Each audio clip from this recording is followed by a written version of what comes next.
Identifying The king of cakes. Chopper for the win. G'day guys, welcome back to Cakes by Chopper. Today we have a skull for you. This is a very easy cake for a beginner.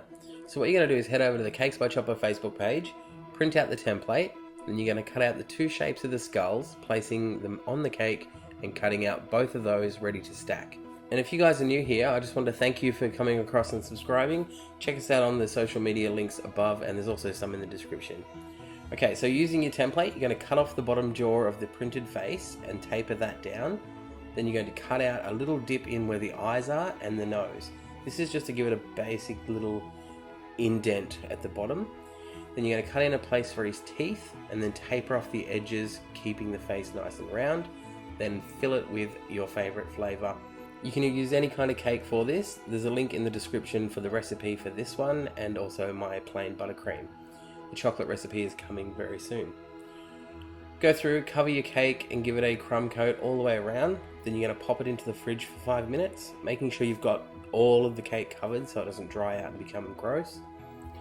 Once you've taken it out of the fridge, pipe on around the eyes, the mouth and the jaw and taper those down. This is just going to give you those nice little raised bits that make it smooth and look very skull-like. Once you're happy with that, you can pop it in the fridge for 5 more minutes. And that'll give you a safety net for when you roll your fondant out and place it on the top. If you misplace it, you can remove it easily without much mess. Roll your fondant out, place it on top. As I just said, smooth it down. Using a paintbrush, you can use gently pushing in the indents because you don't want to tear the fondant. Cut away all the excess, and then going with a sculpting tool, put in a few details for the teeth and make the corners around his cheekbones and eyebrows a little bit more defined. Now using some black petal dust, I went through and gave it a light coat on the side, so I wanted to have a bit of shadow.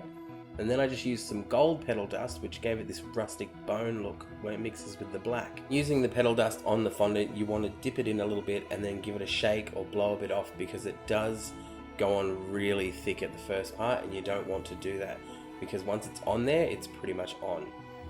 Using some black gel food dye, I painted in the black holes in his eyes, nose and between his teeth, and then I went around the skull and gave it a few little indents in the cracks. And there you go, you have your skull cake. I was lucky enough to attend the gathering in Melbourne this weekend that was the replacement for Explode. Check out these 3 spotlighted videos that I appear in. These are incredible. I met so many amazing people. I can't wait to do it all again. Also check out the Mike Wazowski, the Disney Planes or Ursula. Thank you guys so much for watching.